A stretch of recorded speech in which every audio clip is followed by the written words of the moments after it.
dikasihi Tuhan, jumpa lagi bersama kami di acara Kompas Iman. Hari ini dengan edisi Limited versus Unlimited Atonement. Bersama saya Susanti Saragi dan Didi Christina Gule. Dan hari ini kita bersama-sama dengan narasumber kita, Bapak Pendeta Antoni Nathan. Apa kabar Pak? Baik Bu. Sehat ya. Saudari Didi juga sehat ya. Sehat. Baik, kita akan mulai diskusi kita Pak pada hari ini dengan topik Limited versus Unlimited Atonement. Nah sebenarnya bisa nggak Pak memberikan dulu penjelasan kepada kita tentang apa sih sebenarnya yang dimaksud dengan Limited dan Unlimited Atonement ini? Oke, iya. Baik, sebuah pertanyaan yang bagus. Jadi saya mendefinisikan dulu ya, istilah limited berarti kan di dalam kata harfiah bahasa Inggris artinya terbatas, sedangkan unlimited artinya adalah tidak terbatas ya. Nah, di dalam teologi, khususnya teologi iman Kristen berkaitan dengan ajaran tentang keselamatan atau yang disebut soteriologi, maka di dalam ajaran iman Kristen yang beraliran reform, sama seperti saya juga memegang teologi reform dan juga gereja tempat saya melayani, maka menerima apa yang disebut sebagai 5 pokok ajaran Calvinisme atau 5 pokok ajaran teologi reform di dalam hal soteriologi. Nah, pokok yang dibicarakan sebagai limited itu adalah limited atonement, penebusan yang terbatas. Limited atonement, penebusan yang terbatas, itu adalah pokok utama yang ketiga dari rangkaian 5 pokok ajaran tentang soteriologi, ya, seperti itu. Nah, kalau bicara limited atonement itu berarti punya konsep begini.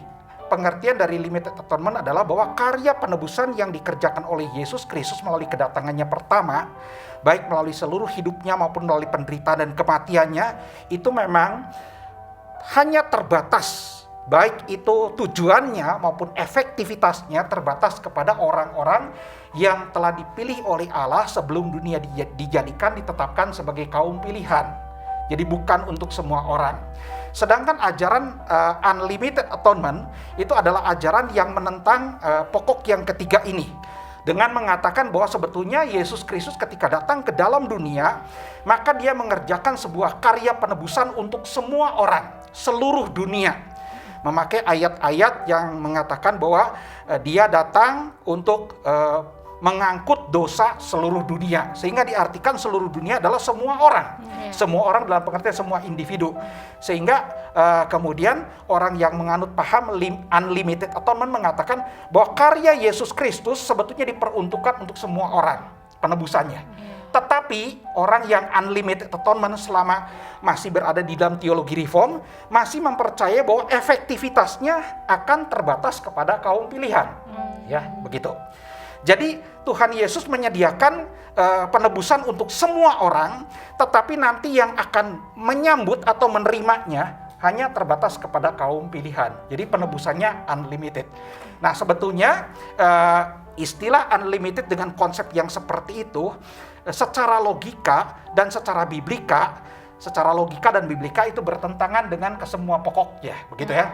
Jadi biasanya orang yang menganut paham unlimited atonement mengatakan bahwa teologi reform tentang keselamatan itu hanya diterima 4 poin saja. Jadi poin yang ketiga, limited atonement, itu ditolak. Seperti itu. Padahal kalau kita lihat, sebetulnya 5 pokok ini menyatu, merupakan sebuah kesatuan. Merupakan sebuah poin, satu dengan yang lainnya merupakan sebuah alur logis, begitu. Sehingga tidak mungkin kita menolak poin ketiga tanpa kemudian kita juga menolak poin yang pertama dan kedua, gitu. Akhirnya seluruh poinnya akan ditolak, seperti itu. Misalnya kalau karya penebusan Yesus itu tidak terbatas kepada semua orang, maka berarti tidak ada pilihan. Ya, tidak ada pilihan. Kalau tidak ada pilihan, maka semua orang diasumsikan bisa menerima keselamatan dan akan menyambut keselamatan dengan kekuatannya sendiri. Maka berarti poin yang pertama itu tidak ada, yang disebut sebagai total depravity, ya. Kan total depravity yang menyebabkan Allah harus memberikan anugerah keselamatan kepada manusia, sehingga keselamatan bagi manusia berdosa harus anugerah Allah, bukan karena usaha manusia, karena kondisi manusia setelah kejatuhan yang mengalami apa yang disebut sebagai total depravity. Artinya kalau saya memakai istilah total sinfulness, keberdosaan yang menyeluruh, yang mengakibatkan dia tidak berdaya, mengalami kematian rohani, sehingga tidak mungkin dapat menyambut dan mengingini keselamatan yang bahkan ditawarkan oleh Allah. Maka harus anugerah Allah. Dan anugerah Allah itu ternyata dimulai di dalam kekekalan sebelumnya, di mana dari semua orang yang jatuh ke dalam dosa yang kondisinya total depravity, Allah pilih sebagian di dalam kasih-Nya dan di dalam keadilannya untuk menjadi umat pilihannya. Dan kemudian kita lihat Tuhan Yesus datang untuk menebus orang-orang ini. Gitu.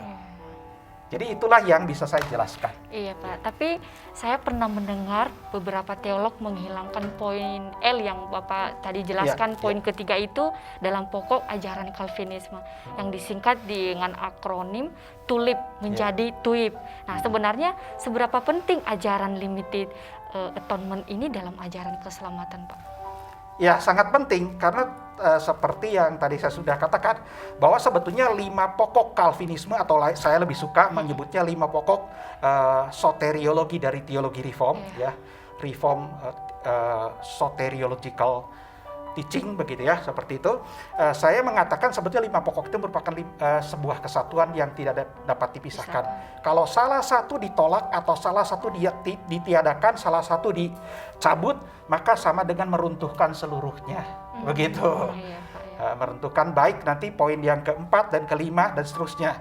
Sebab dengan adanya karya penebusan yang tertuju langsung kepada kaum pilihan, terbatas kepada kaum pilihan, maka nanti Roh Kudus pun waktu mengerjakan, pada waktu berita Injil disampaikan, waktu mengerjakan pembaruan, kelahiran baru melalui Injil, itu pun terbatas kepada kaum pilihan. Hanya kaum pilihan ketika mendengarkan Injil, dia akan dilahirkan kembali. Dan yang bukan kaum pilihan, tidak akan dilahirkan kembali. Dan kemudian nanti pokok yang kelima, yang akan bertekun sampai dengan akhirnya, ya, yang bertekun sampai dengan akhirnya hanya kaum pilihan. Nah gitu. Jadi pokok pertama, kedua, ketiga, keempat, kelima seperti itu. Dan di dalam Alkitab sendiri kalau kita melihat bukan hanya bicara tentang alur logis, di mana kelima pokok ini merupakan sebuah kesatuan yang tidak boleh salah satu ditiadakan. Secara Alkitabiah juga, khususnya kalau kita menelisik di dalam Injil Yohanes, itu sangat jelas. Tuhan Yesus menjelaskan kan, aku datang untuk mereka yang telah Bapa serahkan kepadaku. Dan orang-orang yang telah Bapa serahkan, orang yang telah Bapa berikan kepadaku, itu kata telah past tense. Kapan diserahkannya? Waktu dipilih di dalam kekekalan, diserahkan kepada anak untuk ditebus di dalam sejarah. Ya, dan mereka tidak akan hilang satupun, dan nanti akan dibangkitkan pada hari terakhir, pada akhir zaman, begitu. Kepastian keselamatan seperti itu. Lalu di dalam doanya kepada Allah Bapanya di dalam Yohanes pasal 17, Tuhan Yesus juga mengatakan begitu berulang kali. Bapa, engkau telah menyerahkan mereka kepadaku, dan mereka sekarang sudah menerima aku, sudah mendengarkan firmanku, dan mereka telah percaya. Gitu. Lalu berulang kali dia berkata, bukan untuk dunia aku datang, tetapi untuk mereka yang engkau telah serahkan kepadaku aku datang. Jadi orang-orang yang memakai unlimited atonement dengan memakai dalih bahwa Yesus mati untuk seluruh dunia, dia datang untuk seluruh dunia, maka kita harus mengerti istilah dunia. Di dalam seluruh tulisan Yohanes pun istilah dunia itu beragam. Ya kan? Beragam. Misalnya Yohanes 17 tadi mengatakan, Tuhan Yesus berkata, bukan untuk dunia ini aku datang, tapi untuk mereka yang engkau telah berikan kepadaku. Tapi di dalam Yohanes pasal 3 ayat 16, karena begitu besar kasih Allah akan dunia ini, maka dia mengaruniakan anaknya yang tunggal. Lalu di dalam 1 Yohanes pasal yang kedua, surat Yohanes mengatakan, jangan kamu mengasihi dunia dengan apa yang ada di dalamnya. Jadi dunia itu dalam pengertian apa? Betul. Jadi kalau kita melihat dunia bisa diartikan di dalam beberapa pengertian. Arti yang pertama adalah dunia ya seperti kita mengerti, ya. Seperti kita mengerti sekarang, tapi kalau pengertian kita sekarang dimasukkan ke dalam Alkitab, itu namanya eisegese.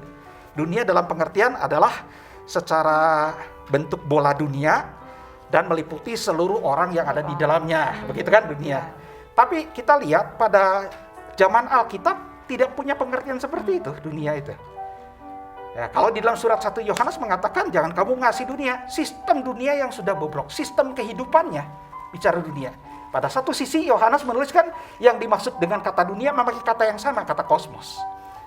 Dunia adalah sistem kehidupannya. Tapi pada sisi yang lain, dunia menunjuk kepada apa? Seluruh bangsa bukan seluruh individu, tapi semua bangsa tanpa Tuhan beda-bedakan, itu dikasihi oleh Tuhan dan ada kaum pilihan yang akan diselamatkan. Jangan lupa pada waktu kitab Injil ditulis itu di dalam latar belakang konteks adanya orang Yahudi yang punya nasionalisme dan punya radikalisme yang terbatas. Mereka hanya mengatakan orang Yahudi, orang Israel saja yang menjadi bangsa yang akan diselamatkan oleh Allah. Tetapi kemudian ternyata bangsa-bangsa yang lain, kerajaan-kerajaan yang lain selain bangsa dan kerajaan Yahudi itu juga menjadi objek dari kasih Allah. Lalu istilah misalnya dunia di dalam Injil Lukas pada waktu Maria dengan Yusuf datang dari Galilea ke kota Bethlehem karena apa? Atas perintah sensus dari Kaisar Agustus yang mengatakan Kaisar Agustus memerintahkan untuk mengadakan sensus di seluruh dunia. Seluruh dunia dalam pengertian apa pada waktu itu? Bukan dalam pengertian seluruh bangsa seperti sekarang seluruh dunia, seluruh bola dunia itu. Tapi adalah seluruh kekaisaran Romawi, Eropa, Asia Tengah sampai Afrika Utara yang menjadi daerah kekaisaran Romawi, yang mana di dalam seluruh dunia kekaisaran Romawi itu kan terdiri dari kerajaan-kerajaan dan bangsa-bangsa. Itu seperti itu jadi pengertiannya. Jadi bukan bicara tentang individu, semua individu itu ditebus oleh Tuhan, tidak seperti itu. Tapi kaum pilihan yang terdiri dari semua bangsa dan dari semua kerajaan. Begitu penjelasan saya. Ya, tapi mungkin bisa dijelaskan lagi nggak ya Pak ya tentang jadi apakah kematian atau tadi ya rencana penebusan gitu ya, rencana penebusan Allah yang berkaitan dengan tujuan dan efektivitasnya itu, apakah kematian Kristus menebus hidup orang berdosa yang mengimaninya saja, atau kemudian itu menjadi semua orang secara umum, mungkin bisa lebih ditekankan termasuk orang yang tidak mengimaninya, tidak percaya begitu Pak. Oke, ya itu satu pertanyaan yang mungkin perlu dijelaskan.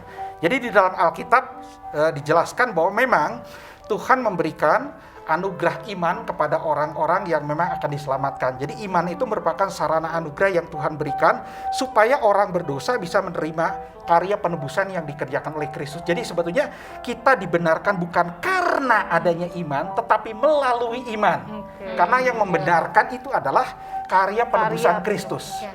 Kalau misalnya kita dibenarkan, diselamatkan karena iman, maka tidak perlu ada karya penebusan Kristus. Cukup Tuhan berikan iman, asal percaya apa saja, diselamatkan.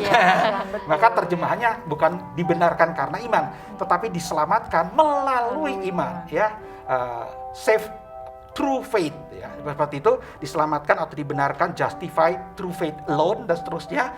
Karena di dalam Alkitab bahasa Yunani-nya pakai kata dia, artinya through, melalui iman, sebuah saluran saja.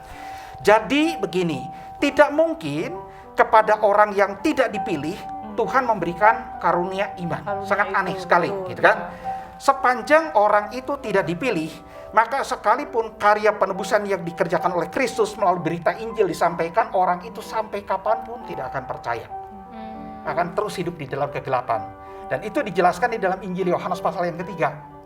Terang itu telah datang ke dalam dunia, tetapi manusia itu membenci terang itu dan menyukai kegelapan dan tidak datang kepada terang itu. Itu karakter dan natur manusia yang berdosa semua, termasuk kaum pilihan tadinya. Jadi kaum pilihan beda nggak dengan orang-orang yang tidak dipilih? Sebetulnya tidak berbeda. Yang membedakan adalah apa? Anugerah Allah yang membedakan. Jadi kalau ada orang yang percaya kepada berita Injil, itu menandakan bahwa orang itu telah mendapatkan kelahiran baru, di mana melalui Roh Kudus pada waktu berita Injil disampaikan dikaruniakan kepada dia iman saluran untuk supaya dia bisa terima karya Kristus. Karya Kristus yang membenarkan dia, yang menyelamatkan dia.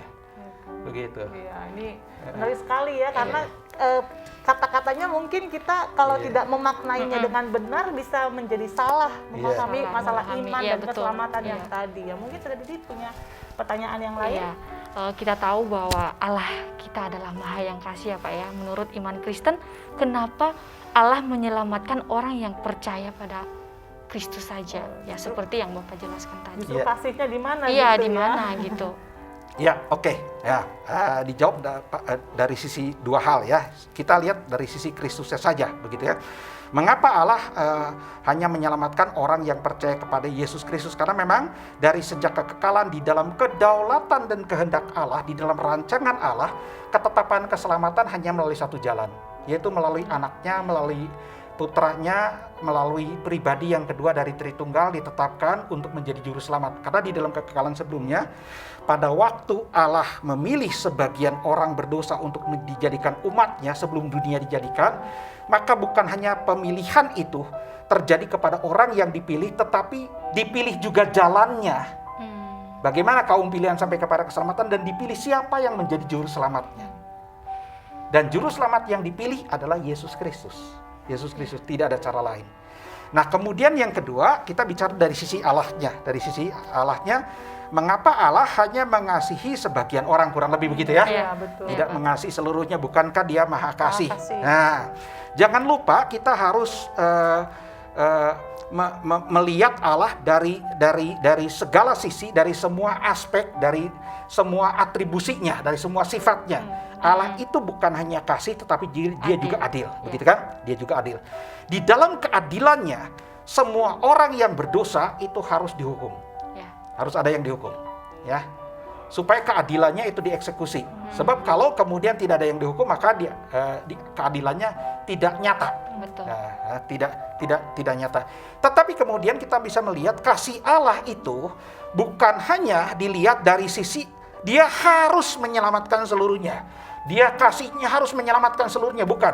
Tapi kasih kepada orang yang tidak layak untuk dikasihi, itu adalah kasih yang melampaui keadilan.